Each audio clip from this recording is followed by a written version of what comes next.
أعوذ بالله من الشيطان الرجيم بسم الله الرحمن الرحيم السلام علیکم ورحمۃ اللہ وبرکاتہ۔ الحمد للہ رب العالمین والصلاة والسلام علی سید الانبیاء والمرسلین وعلی آلہ وصحبہ اجمعین، اما بعد۔ محترم ناظرین، سیرت صحابہ اس عنوان سے ہماری گفتگو چل رہی ہے، اور پچھلے درس میں آپ نے تقریباً 3 ایپیسوڈ میں 6 صحابہ کرام کی سیرت سنی ہے۔ آج یہ چوتھا ایپیسوڈ ہے اس سیریز کا، اور آج انشاءاللہ ہم اللہ کے رسول صلی اللہ علیہ وسلم کے 2 جلیل القدر صحابہ حضرت عمار بن یاسر اور حضرت بلال حبشی رضی اللہ تعالی عنہما، ان دونوں کی سیرت آپ کے سامنے بیان کریں گے۔ تو آئیے شروع کرتے ہیں۔ سب سے پہلے حضرت عمار بن یاسر کے حالات دیکھتے ہیں۔ آپ کے اگر ہم نام و نسب کی بات کریں تو آپ کا نام و نسب اس طریقے سے ہے: عمار بن یاسر بن عامر بن مالک بن کنانہ بن قیس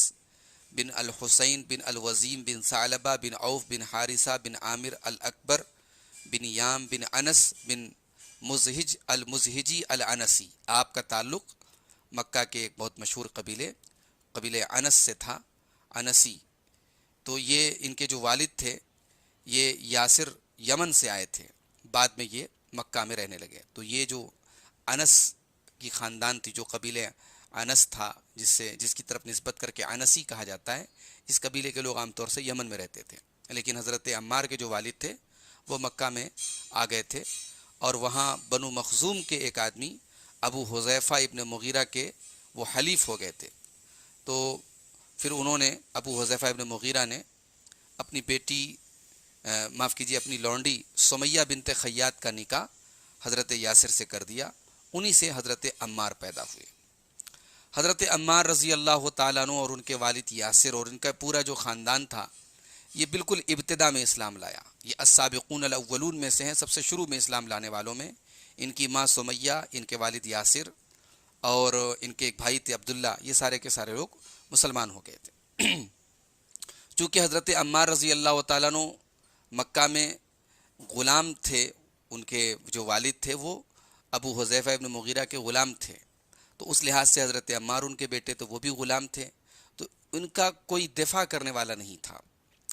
اور اسی لیے ان کو زیادہ تکلیفیں جھیلنی پڑی۔ حضرت عبداللہ ابن مسعود کہتے ہیں کہ اول من اظہر اسلامہ سبعۃ، سب سے پہلے اسلام کو ظاہر کرنے والے 7 لوگ تھے: رسول اللہ صلی اللہ علیہ وسلم، حضرت ابو بکر، حضرت عمار، ان کی ماں سمیہ، حضرت صہیب، حضرت بلال اور حضرت مقداد۔ اس کے بعد کہتے ہیں کہ فَأَمَّا رسول اللہ صلی اللہ علیہ وسلم فَمَنَعَهُ اللَّهُ بِأَمِّهِ، اللہ کے رسول صلی اللہ علیہ وسلم کو آپ کے چچا کی وجہ سے اللہ تعالیٰ نے محفوظ رکھا، اور ابو بکر صدیق رضی اللہ تعالیٰ عنہ کا جہاں تک معاملہ تھا تو ان کی قوم کی وجہ سے اللہ تعالیٰ نے ان کی حفاظت کی، اور باقی جتنے لوگ تھے فَأَلْبَسَهُمُ الْمُشْرِكُونَ أَدْرَاعَ الْحَدِيدِ، تو باقی لوگوں کو مشرکین نے لوہے کی زنجیریں اور لوہے کی زرہیں پہنا دی، وَصَفَّدُوهُمْ فِي الشَّمْسِ، اور ان کو جکڑ کر کے دھوپ میں ڈال دیا، وَمَا فِيهِمْ أَحَدٌ إِلَّا وَقَدْ أَتَاهُمْ عَلَى مَا أَرَادُوا، اور اتنا ستایا کہ جو وہ کہلواتے وہ کہہ دیتے، إِلَّا بِلَالٌ، سوائے حضرت بلال کے، فَإِنَّهُ هَانَتْ عَلَيْهِ نَفْسُهُ فِي اللَّهِ وَهَانَ عَلَى قَوْمِهِ، چونکہ بلال حبشہ کے رہنے والے تھے، غلام تھے، تو ان کا معاملہ یہ تھا کہ اللہ کی راہ میں انہوں نے اپنی جان کی کوئی اہمیت نہیں سمجھی، اور ان کی قوم نے بھی ان کی کوئی اہمیت نہیں سمجھی، تو ان کو بچوں کے حوالے کر دیتے، اور ان کو بچے مکہ کی گلیوں میں لے کر کے گھومتے اور وہ عہد کہتے۔ اس کے بعد حضرت عبداللہ ابن مسعود کہتے ہیں کہ ابو جہل حضرت سمیہ کو برا بھلا کہتا، گالیاں دیتا، جو حضرت عمار کی ماں تھی، وَجَعَلَ يَطْعَنُ بِحِرْبَتِهِ عَلَى قَلْبِهَا، اور اس نے ایک مرتبہ اپنے نیزے سے، اپنے برچھی سے حضرت سمیہ کے سینے پر وار کیا اور ان کے دل پر وار کیا، حتیٰ قتلہا، یہاں تک کہ وہ قتل کر دیا ان کو۔ فَكَانَتْ أَوَّلَ شَهِيدَةٍ فِي الْإِسْلَامِ، حضرت سمیہ اسلام کی راہ میں شہادت پانے والی پہلی خاتون تھی۔ اس کے بعد کہتے ہیں کہ حضرت عمار رضی اللہ تعالیٰ عنہ اتنی تکلیفیں ان کو دی جاتی تھی کہ کبھی کبھی انہیں احساس اتنے ہوش و حواس سے اتنے بیگانہ ہو جاتے تھے کہ انہیں سمجھ میں نہیں آتا تھا کہ میں کیا کہہ رہا ہوں۔ انہی جیسے لوگوں کے بارے میں سورہ نحل کی آیت نمبر 41 نازل ہوئی کہ والذین ہاجروا فی اللہ من بعد ما ظلموا لنبوئنہم فی الدنیا حسنہ ولأجر الآخرۃ اکبر لو کانوا یعلمون، کہ جن لوگوں نے اللہ کی راہ میں ہجرت کی من بعد ما ظلموا، اس کے بعد کہ ان کے اوپر بہت سارا ظلم کیا گیا، لنبوئنہم فی الدنیا حسنہ، ان کو ہم دنیا میں بھی اچھا ٹھکانہ دیں گے اور آخرت کا اجر تو بہت بڑا ہے، کاش کے لوگ جانتے۔ اللہ کے نبی صلی اللہ علیہ وسلم کبھی کبھی حضرت عمار اور ان کے اہل خانہ کی، ان کے والد کی، ان کی والدہ کی تکلیفوں کو دیکھتے، لیکن آپ کے اختیار سے باہر کی چیزیں تھیں، آپ ان کا دفاع نہیں کر سکتے تھے، انہیں بچا نہیں سکتے تھے، تو آپ بس اتنا فرماتے تھے کہ صبراً آل یاسر فإن موعدکم الجنہ، کہ اے یاسر کے گھر والوں تم صبر کرو، تم سے ملاقات جنت میں ہوگی۔ کبھی کبھی بنو مخزوم کے لوگ عمار رضی اللہ تعالیٰ عنہ کو اتنا ستاتے، اتنی تکلیف دیتے کہ کہتے کہ ہم تب تک تجھے نہیں چھوڑیں گے جب تک کہ تو اللہ کے رسول کے بارے میں کوئی نازیبہ کلمہ نہ بول دے یا تو ہمارے معبودوں کی تعریف نہ کر دے۔ تو بسا اوقات ایسا ہوتا کہ آخر میں پریشان ہو کر کے اور ان کی تکلیفوں کی جب صبر کا پیمانہ جب لبریز ہو جاتا حضرت عمار کا، تو ان کے منہ سے وہ جملہ نکل جاتا جو مشرکین کا مطالبہ ہوتا۔ ایک مرتبہ حضرت عمار اللہ کے نبی کے پاس آئے تو آپ نے پوچھا کہ ما وراءک، اے عمار کیا حال ہے؟ کہا کہ شر یا رسول اللہ، بہت برا حال ہے اللہ کے رسول، واللہ ما ترکت حتی نلت منک، اللہ کی قسم مجھے نہیں چھوڑا گیا جب تک میں نے آپ کے بارے میں کچھ غلط باتیں نہیں بول دی، وذکرت آلہتہم بخیر، اور جب تک ان کے معبودوں کی تعریف نہیں کر دی تب تک ان لوگوں نے مجھے نہیں چھوڑا۔ اللہ کے رسول نے پوچھا فکیف تجد قلبک، عمار یہ بتاؤ کہ یہ سب تم نے کہا تو دل کی کیا کیفیت تھی، تم نے اپنے دل کو کیسا پایا؟ قال مطمئن بالایمان، کہا یا رسول اللہ میرا دل ایمان پر مطمئن ہے، دل ایمان پر جمع ہوا ہے، میں نے کلمہ کفر جو کہا ہے زبان سے مجبوری کی حالت میں کہا ہے۔ اللہ کے نبی صلی اللہ علیہ وسلم فرمایا فَإِنْ عَادُوا فَعُدْ، اگر آئندہ بھی ایسی مجبوری کے لمحات تمہارے اوپر آ جائیں تو شریعت تم کو اجازت دیتی کہ اس موقع پر تم اس طریقے کے کلمات، اگر تمہارا دل ایمان پر مطمئن ہے تو تم کہہ سکتے ہو۔ اسی موقع پر قرآن کریم کی سورہ نحل کی آیت نمبر 106 نازل ہوئی کہ من کفر باللہ من بعد ایمانہ، کہ جو ایمان لانے کے بعد اللہ کا انکار کر دے وہ بہت بڑے گھاٹے میں ہیں، الا من اکرہ وقلبہ مطمئن بالایمان، سوائے اس انسان کے جسے مجبور کر دیا جائے لیکن اس کا دل ایمان کے اوپر مطمئن ہو۔ ولکن من شرح بالکفر صدرا فعلیہم غضب من اللہ ولہم عذاب عظیم، لیکن جو شرح صدر کے ساتھ اور کھلے دل کے ساتھ کفریہ بات کہے اور کفر کا کام کرے تو ایسے لوگوں پر اللہ کا غضب ہے اور ان کے لیے عظیم اور بڑا عذاب ہے۔ حضرت عمار رضی اللہ تعالیٰ عنہ نے بعد میں مدینہ کی طرف ہجرت کی اور پیارے نبی صلی اللہ علیہ وسلم کے ساتھ تمام غزوات میں آپ شامل رہے۔ اللہ کے نبی کی وفات کے بعد حضرت ابوبکر صدیق کے دور میں مرتدین کے خلاف، جو لوگ مرتد ہو گئے تھے ان کے خلاف جو جنگیں ہوئیں، ان جنگوں میں حضرت عمار شامل ہوئے، خاص طور سے جنگ یمامہ میں انہوں نے اپنی بہادری کے خوب جوہر دکھائے۔ حضرت عمر فاروق رضی اللہ تعالیٰ عنہ نے اپنے دور میں حضرت عمار کو کوفہ کا گورنر بنایا اور اہل کوفہ کو خط لکھا کہ اما بعد فإنی بعثت الیکم عمار بن یاسر امیرا وابن مسعود معلما ووزیرا،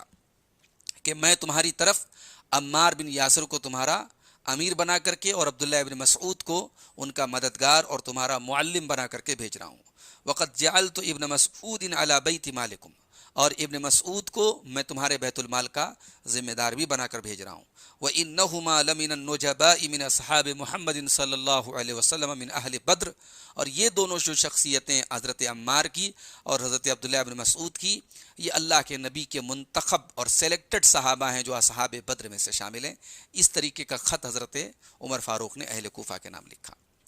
حضرت عمار رضی اللہ تعالیٰ عنہ حضرت علی اور حضرت معاویہ کے درمیان جو جنگیں ہوئیں ان جنگوں میں حضرت علی رضی اللہ تعالیٰ عنہ کے ساتھ تھے، اور جنگ صفین میں سن 37 ہجری میں حضرت علی کی طرف سے لڑتے ہوئے آپ شہید ہوئے۔ ابو الغادیہ الجہنی نام کے ایک شخص نے آپ کو قتل کیا۔ اس وقت حضرت عمار کی عمر جو ہے 93 سال تھی۔ حضرت عمار کی شہادت کے بارے میں، آپ کے قتل کے بارے میں ایک حدیث ہے، صحیح بخاری کی 447 نمبر کی حدیث ہے۔ اس حدیث کی روشنی میں بعض لوگ حضرت معاویہ اور ان کا جو لشکر تھا، ان کا جو گروہ تھا، اس کے بارے میں تان و تشنیع کرتے ہیں، برا بھلا کہتے ہیں۔ آئیے پہلے وہ حدیث دیکھ لیتے ہیں۔ حضرت ابو سعید خدری کہتے ہیں کہ کننا نحمل لبنتن لبنتن،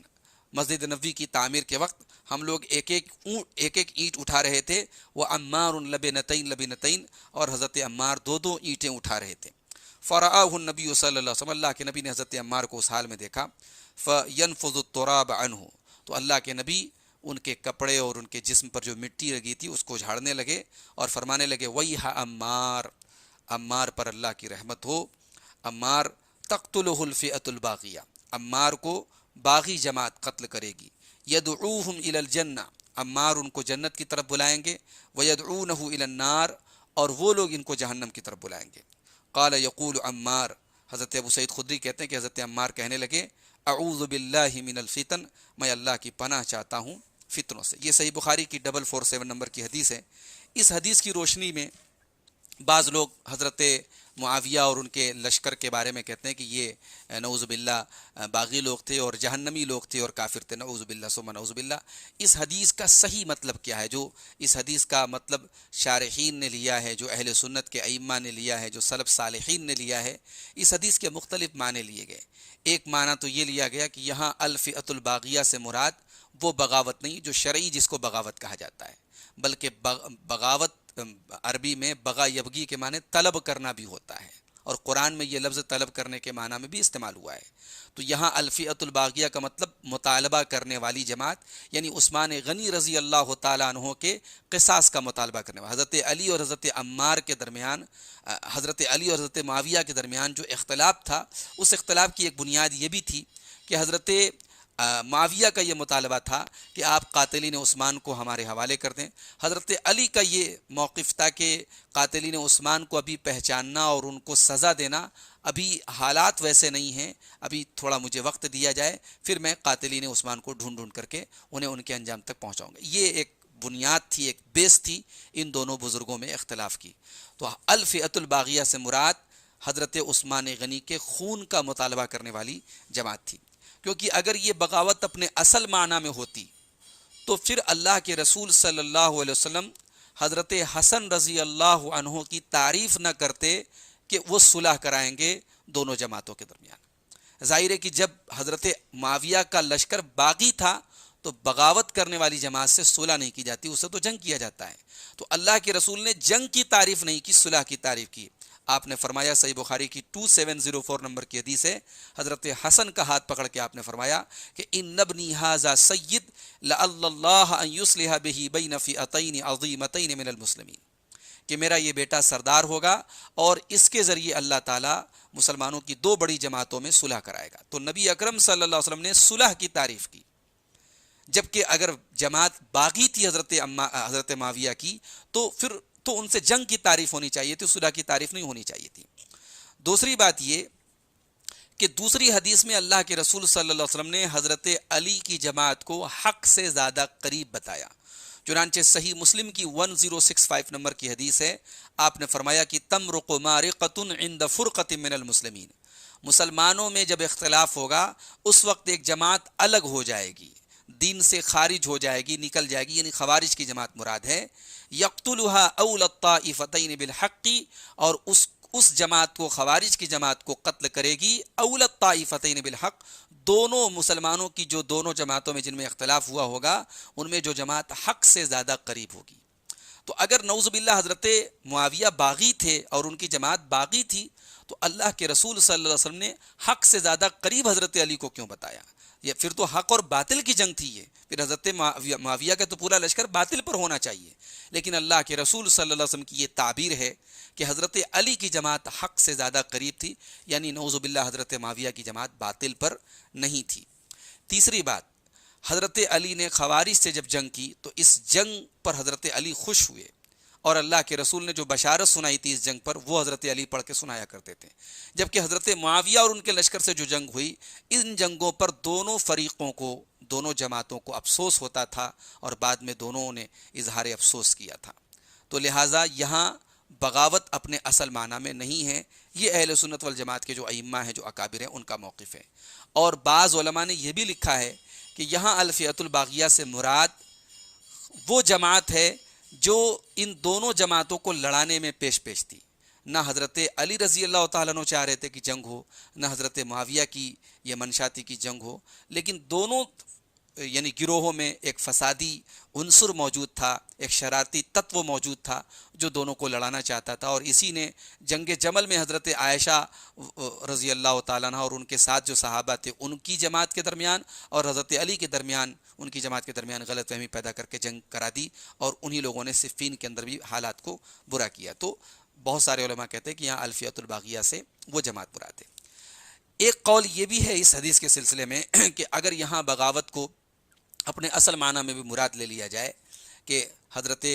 علی چونکہ خلیفہ راشد تھے، خلیفہ برحق تھے، تو حضرت معاویہ کو یہ چاہیے تھا کہ پہلے ان کی بیعت کرتے، ان کی اطاعت کرتے، اور اس کے بعد عثمان غنی کے قصاص کا مطالبہ کرتے۔ تو اس لحاظ سے انہوں نے بغاوت تو بہرحال خلیفہ وقت کے خلاف کی، انہوں نے ان کی اطاعت کو تسلیم نہ کر کے، لیکن چونکہ حضرت علی بھی مجتہد تھے اور حضرت معاویہ بھی مجتہد تھے، اور دونوں صحابہ کرام دونوں طرف تھے، اور مجتہد کے بارے میں اللہ کے رسول کی حدیث موجود ہے کہ وہ خطا پر بھی ہو تو گنہگار نہیں ہوتا، مجتہد سے اگر خطا بھی ہو جائے تو اس کو اجر ملتا ہے، گنہگار نہیں ہوتا۔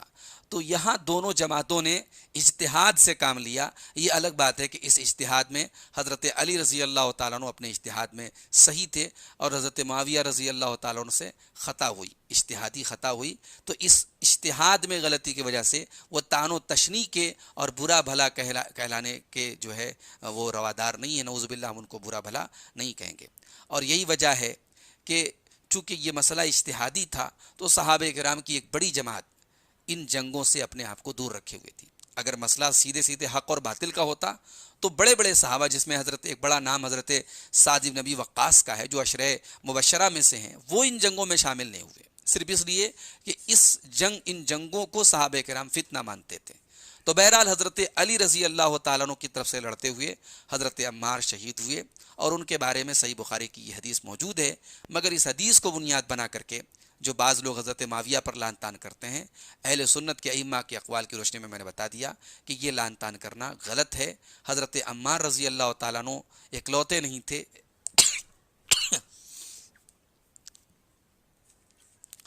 حضرت عمار رضی اللہ تعالیٰ عنہ اکلوتے نہیں تھے، ان کے علاوہ صحابہ کی ایک بڑی تعداد دونوں طرف سے لڑ رہی تھی، لہٰذا اس بارے میں اپنی زبانوں کو بند رکھا جائے اور ان جنگوں کا معاملہ اللہ کے حوالے کیا جائے، اور دونوں طرف جو صحابہ کرام تھی ان کی فضیلت کو اور ان کی خوبیوں کو تسلیم کیا جائے۔ حضرت عمار رضی اللہ تعالیٰ عنہ 62 حدیثوں کے راوی ہیں، اللہ کے رسول سے علم بھی انہوں نے لیا، روایتوں کو لیا۔ 62 حدیثوں کے آپ راوی ہیں، جس میں سے 5 حدیثیں صحیحین کے اندر، صحیح بخاری اور صحیح مسلم کے اندر موجود ہیں۔ حضرت عمار کا بڑا اونچا مقام ہے، آپ کے مقام و مرتبے کے تعلق سے آئیے 2-4 حدیثیں دیکھ لیتے ہیں۔ ترمذی کی 3799 نمبر کی صحیح حدیث ہے، اللہ کے رسول صلی اللہ علیہ وسلم فرماتے ہیں، انی لا ادری ما قدر بقائی فیکم، میں نہیں جانتا کہ میں کتنے دن تمہارے درمیان زندہ رہوں گا، فاقتدوا باللذین من بعدی، تو تم ان لوگوں کی، ان دونوں کی اقتدا کرو جو میرے بعد ہوں گے۔ آپ نے حضرت ابو بکر اور عمر کی طرف اشارہ کیا۔ اس کے بعد آپ نے فرمایا کہ وَاهْتَدُوا بِهَدْيِ عمار کے نقش قدم پہ چلو، وَمَا حَدَّثَكُمْ ابن مسعود فَصَدِّقُوا، اور ابن مسعود جو بات بیان کریں تو ان کی بات کو سچ مانو۔ اس حدیث سے حضرت عمار کی بہت بڑی فضیلت معلوم ہوئی کہ ان کے طریقے اور ان کے نقش قدم پہ چلنے کا پیارے رسول صلی اللہ علیہ وسلم نے حکم دیا۔ اسی طریقے سے ترمذی کی 3798 نمبر کی صحیح حدیث ہے، حضرت علی رضی اللہ تعالیٰ عنہ کہتے ہیں کہ حضرت عمار اللہ کے نبی کے پاس آئے اجازت طلب کرتے ہوئے، تو اللہ کے رسول نے فرمایا کہ اذنوا لہ، عمار کو آنے کی اجازت دے دو، مرحبا بالطیب المطیب، ایسے انسان کو اجازت دے دو، ایسے انسان کا آنا مبارک ہو جو طیب ہے، جو پاک صاف ہے، اور مطیب ہے، پاک صاف کیا گیا ہے، یعنی مکمل پاک و صاف شخصیت ہے حضرت عمار کی۔ اور تیسری حدیث جو حضرت عمار کی فضیلت میں آپ کے سامنے پیش کرنا چاہتا ہوں، مسند احمد کی 16814 نمبر کی صحیح حدیث ہے، حضرت خالد بن ولید کہتے ہیں کہ میرے اور حضرت عمار کے درمیان کچھ کلام ہو گیا، کچھ نوک جھونک ہو گئی، کچھ کہا سنی ہو گئی، تو میں نے حضرت عمار کو سخت باتیں کہہ دی، برا بھلا کہہ دیا۔ تو حضرت عمار اللہ کے نبی کے پاس آئے میری شکایت کرنے کے لیے، تو حضرت خالد کہتے ہیں کہ میں بھی اللہ کے نبی کے پاس پہنچا عمار کی شکایت کرتے ہوئے، اور میں نے عمار کے بارے میں بہت برا بھلا کہا۔ تو اللہ کے نبی صلی اللہ علیہ وسلم خاموش تھے، آپ کچھ بول نہیں رہے تھے۔ تو جب حضرت خالد نے حضرت عمار کے بارے میں بہت کچھ برا بھلا کہا اور اللہ کے رسول خاموش رہے، فبکا عمار، تو حضرت عمار رونے لگے اور کہنے لگے یا رسول اللہ الا ترى، یا رسول اللہ آپ دیکھ نہیں رہے یہ کیا کیا میرے بارے میں کہہ رہے ہیں؟ فرفع رسول اللہ صلی اللہ علیہ وسلم رأسہ، اللہ کے رسول نے اپنا سر اٹھایا اور فرمایا کہ من عادى عمارا عاداه اللہ، جو عمار سے دشمنی کرے گا اللہ اس سے دشمنی کرے گا، ومن ابغض عمارا ابغضه اللہ، اور جو عمار سے بغض رکھے گا اللہ اس سے بغض رکھے گا۔ خالد کہتے ہیں فخرجت فما كان شيء احب الي من رضا عمار، اس کے بعد جب میں وہاں سے نکلا اللہ کے رسول کا یہ جملہ سننے کے بعد، تو پھر میرے نزدیک سب سے محبوب چیز یہ تھی کہ میں عمار کو کیسے راضی کر لوں۔ عمار کو راضی کرنا یہ سب سے میرے لیے سب سے پہلا ٹارگٹ میرا تھا، جو میرے لیے سب سے پسندیدہ چیز تھی کہ میں عمار کو راضی کر دوں۔ فلقیتہ، میں عمار سے جا کر کے ملا اور میں نے ان کو راضی کر لیا اور وہ راضی ہو گئے۔ تو اس سے اندازہ ہوتا ہے کہ حضرت عمار کا کتنا اونچا مقام ہے کہ ان کی ناراضگی کو اللہ کے رسول صلی اللہ علیہ وسلم نے اللہ کی ناراضگی قرار دی۔ ناظرین، آج کی اس ایپیسوڈ میں جو دوسری سیرت ہم آپ کے سامنے بیان کرنے جا رہے ہیں، حضرت بلال حبشی رضی اللہ تعالیٰ عنہ ہیں۔ یہ حبشہ کے رہنے والے تھے اور ان کی کنیت ابو عبداللہ یا عبد الرحمن تھی۔ آپ کا پورا نام بلال ابن رباح تھا۔ آپ السابقون الاولون میں سے ہیں، سب سے پہلے اسلام لانے والوں میں سے ہیں۔ جیسا کہ ابھی آپ نے سنا کہ حضرت عبداللہ بن مسعود کہتے ہیں کہ 7 لوگوں نے سب سے پہلے اسلام کو ظاہر کیا، اس میں سے ایک حضرت عمار تھے، حضرت بلال تھے۔ حضرت بلال رضی اللہ تعالیٰ عنہ بنو جمح کے غلام تھے۔ حضرت بلال بنو جمح کے غلام تھے اور ان کا جو مالک تھا امیہ ابن خلف تھا، بہت ظالم آدمی تھا، بہت ان کو ستاتا تھا اور کھڑی دوپہر میں ان کو لے کر کے نکلتا تھا اور ان کو پیٹھ کے بل لٹا دیتا تھا اور پھر ان کی پیٹھ پر ان کے سینے پر ایک بڑا پتھر رکھوا دیتا تھا۔ ان کو لٹا دیتا اور ان کے سینے پر ایک بڑا پتھر رکھوا دیتا اور کہتا کہ لا یزال علی ذلک حتی یموت او یکفر بمحمد، اسی حال میں یہ رہے گا یہاں تک کہ یہ مر جائے یا محمد صلی اللہ علیہ وسلم کا انکار کر دے۔ لیکن بلال اس حالت میں بھی کہتے تھے ربی اللہ احد احد، میرا رب اللہ ہے، میرا رب ایک ہے، میرا رب ایک ہے۔ حضرت بلال کی یہ تکلیفیں دیکھ کر حضرت ابوبکر صدیق رضی اللہ تعالیٰ عنہ سے رہا نہ گیا اور انہوں نے امیہ ابن خلف کو 40 اقیہ چاندی دے کر کے حضرت بلال کو آزاد کروایا۔ حضرت بلال رضی اللہ تعالیٰ عنہ اللہ کے رسول کی صحبت میں رہتے تھے، آپ کی خدمت میں رہتے تھے، آپ کے ساتھ ساتھ رہتے تھے۔ پیارے نبی صلی اللہ علیہ وسلم کے ساتھ ایسا بھی ہوا کہ ایک مہینہ حضرت بلال مکہ کے باہر اللہ کے دین کی توحید کی دعوت دینے کے لیے نکلتے اور ان دونوں کے پاس کھانے کو چند روٹیاں ہوتی یا تھوڑا سا کھانا ہوتا۔ اللہ کے رسول صلی اللہ علیہ وسلم فرماتے ہیں، یہ ترمذی کی 2012 نمبر کی حدیث ہے، اللہ کے رسول کہتے ہیں کہ لقد اخفت فی اللہ وما یخاف احد، اللہ کی راہ میں مجھے تب ڈرایا گیا جب کسی کو نہیں ڈرایا جاتا تھا۔ وَلَقَدْ أُوذِيتُ فِي اللَّهِ وَمَا يُؤْذَى أَحَدٌ، اور مجھے اللہ کی راہ میں ایسی تکلیفیں دی گئیں کہ ویسی تکلیفیں کسی کو نہیں دی گئیں۔ وَلَقَدْ أَتَتْ عَلَيَّ 30 مِن بَيْنِ يَوْمٍ وَلَيْلَةٍ، 30 دن اور راتیں میرے اوپر گزر جاتی تھیں۔ وَمَا لِي وَلِبِلَالٍ طَعَامٌ يَأْكُلُهُ ذُو كَبِدٍ، اور میرے اور بلال کے پاس اتنا کھانا نہیں ہوتا تھا جسے کوئی انسان کھا سکے، الا شیء یواریہ ابط بلال، سوائے تھوڑے سے کھانے کے جو بلال کی بغل میں چھپ جائے، تھوڑا سا کھانا بلال کے پاس رہتا تھا، ہم لوگ ایک مہینہ اتنے کھانے میں کام چلا لیتے تھے۔ تو بڑی تکلیفوں کی زندگی اسلام لانے کے بعد حضرت بلال رضی اللہ تعالیٰ عنہ نے اللہ کے رسول کے ساتھ گزاری۔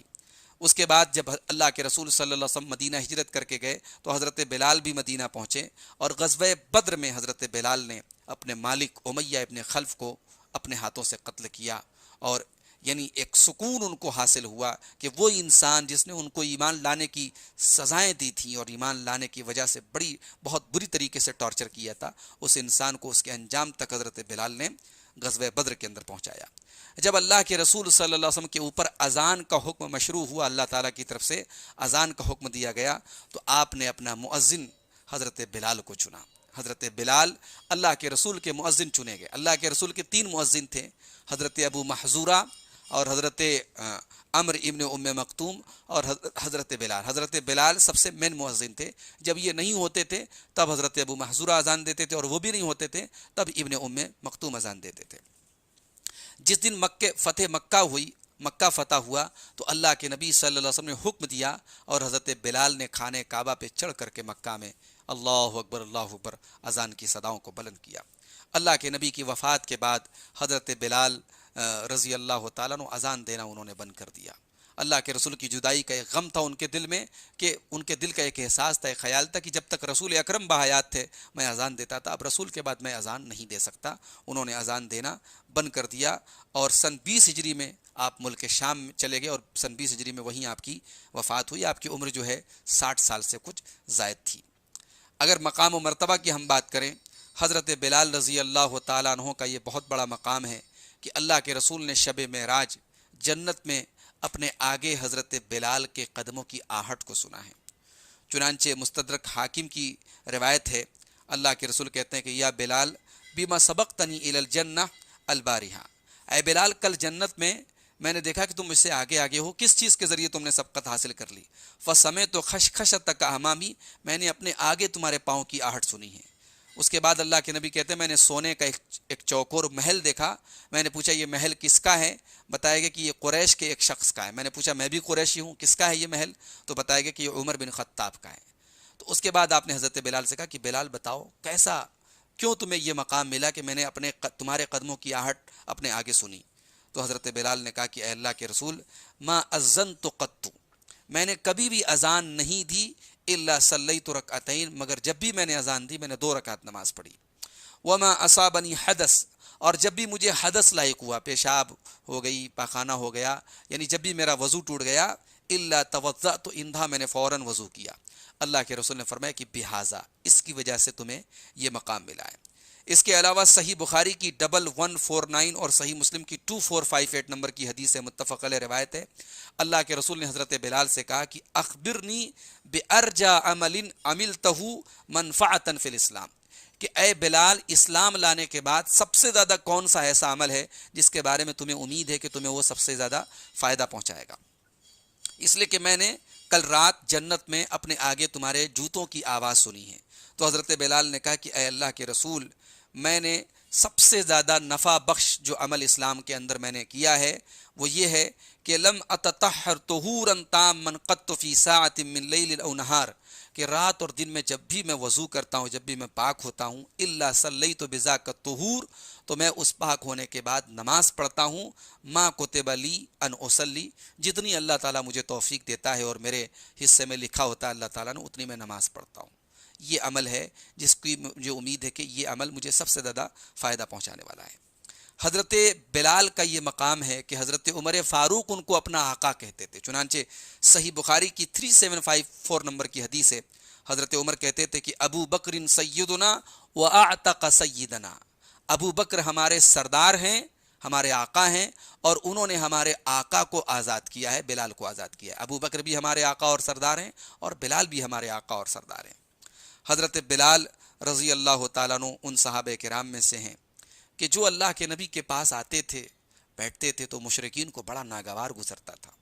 چنانچہ حضرت سعد ابن ابی وقاص کہتے ہیں، صحیح مسلم کی 2413 نمبر کی حدیث ہے، کہتے ہیں کہ کننا مع النبی صلی اللہ علیہ وسلم 6 نفر،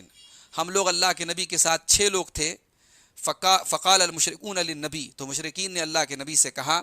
کہ ہؤلاء لا یجترئون علینا، کہ ان لوگوں کی یہ ہمت کہ ہمارے سامنے بیٹھیں، ان کو آپ پہلے یہاں سے بھگائیے۔ وہ کون سے 6 لوگ تھے؟ حضرت سعد کہتے ہیں کہ میں تھا، عبداللہ ابن مسعود تھے، اور حذیل قبیلے کا ایک آدمی تھا، اور بلال تھے، اور 2 اور لوگ تھے جن کا نام میں نہیں لوں گا۔ یہ ٹوٹل 6 لوگ تھے۔ تو جب مشرکین نے کہا کہ ان لوگوں کو یہاں سے بھگا دیجئے، تو حضرت سعد کہتے ہیں کہ اللہ کے رسول کے دل میں کوئی خیال آیا اور آپ نے اپنے دل میں کچھ کہا، لیکن اس کے بعد پھر اللہ تعالیٰ نے سورہ انعام کی آیت نمبر 52 نازل کی کہ وَلَا تَطْرُدِ الَّذِينَ يَدْعُونَ رَبَّهُمْ بِالْغَدَاةِ وَالْعَشِيِّ يُرِيدُونَ وَجْهَهُ، کہ اے نبی ہرگز آپ ان لوگوں کو اپنے پاس سے دور مت کیجئے کہ جو اپنے رب کو پکارتے ہیں اور صرف اپنے رب کو راضی کرنا چاہتے ہیں، اس کے چہرے کو چاہتے ہیں، اس کی رضا کو چاہتے ہیں، ان لوگوں کو آپ اپنے آپ سے دور مت کیجئے۔ تو یہ آیت قرآن کی سورہ انعام کی آیت نمبر 52 یہ حضرت بلال کے بارے میں اور ان چنندہ صحابہ کے بارے میں نازل ہوئی جو دنیاوی اعتبار سے غلام تھے، غریب تھے، کمزور تھے، مگر اللہ نے ان کے اخلاص کی تعریف کی ہے۔ حضرت بلال رضی اللہ تعالیٰ عنہ تقریباً 44 حدیثوں کے راوی ہیں، جس میں سے 4 حدیثیں صحیحین کے اندر موجود ہیں، بخاری اور مسلم کے اندر موجود ہیں۔ ناظرین، سیرت صحابہ کا یہ سلسلہ اسی طریقے سے انشاءاللہ چلے گا۔ اب تک آپ نے 8 صحابہ کرام کی سیرت سنی ہے، انشاءاللہ 10 ایپیسوڈ میں مکمل آپ 20 صحابہ کرام کی سیرت کو سنیں گے۔ اللہ سے دعا ہے رب العالمین اپنے نبی کے ان صحابہ سے ہمیں محبت کرنے کی اور ان کے نقش قدم پہ چلنے کی توفیق عطا فرمائے، آمین۔ والسلام علیکم ورحمۃ اللہ وبرکاتہ۔